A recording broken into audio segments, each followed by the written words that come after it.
I'm Bonnie Cha, Senior Editor at CNET.com, and today I've got your first look of the Samsung Jack.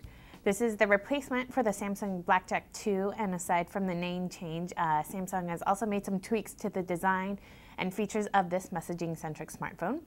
First, as you can see, the Jack has rounder edges and a curvier design. It actually reminded me of the BlackBerry Curve 8300 series, which isn't a bad thing since I really like the shape of it.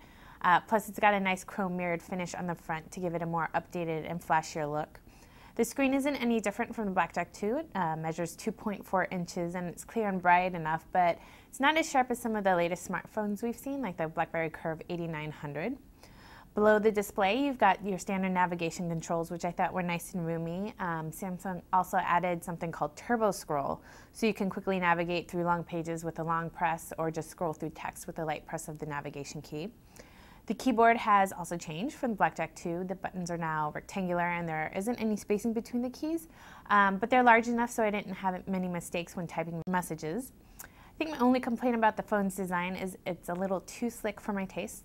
The plastic back cover was almost impossible to take off, and though there really isn't a lot of reason to remove the battery cover, the micro SD expansion slot is located behind it, so anytime you want to access that, you're probably going to have to struggle with the cover. Also, Samsung uses a proprietary port for the power and USB connector and headset jack, so that's really annoying. Feature-wise, the Jack is running Windows Mobile 6.1 Standard Edition, but Samsung originally said that it will offer a Windows Mobile 6.5 upgrade when it's available. For now, you'll just get the usual Microsoft Office suite and push email capabilities.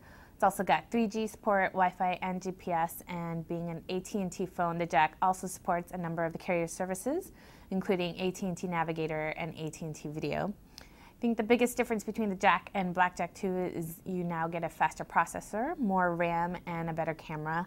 The 3.2 megapixel camera took decent pictures even indoors under fluorescent lighting, and we also found the smartphone to be really quite a responsive device. Plus, it's got excellent call quality. At launch, the Samsung Jack is priced at $99.99 with a 2-year contract, which is a really great deal. It's the same price as the Nokia E71x, which is also available for AT&T. I have to say I favor the E71x just slightly because I think I like the design better.